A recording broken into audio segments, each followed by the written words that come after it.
Alam niyo ba na mayroong bagong bus company na nag-o-offer ng biyaheng Bicol sa PITX?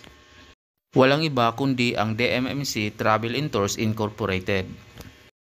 Gusto niyo bang malaman ang buong detalye ng biyahe? Tara, samahan niyo ako at aalamin natin. Dumating ako sa Asia World PITX ng around 9 AM sakay ng LRT1.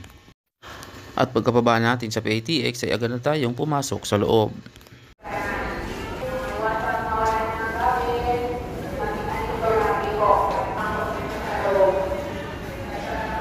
At dahil sa third floor tayo manggagaling, kailangan natin bumaba sa second floor. At pagkababa natin ng second floor ay dumiretso na agad ako ng ticket booth 1. At pagdating ko nga dito sa ticket booth 1 ay hinanap ko kung saan counter sila matatagpuan. At pagtingin ko nga sa bandang dulo ay dun pala sila makikita sa counter 20.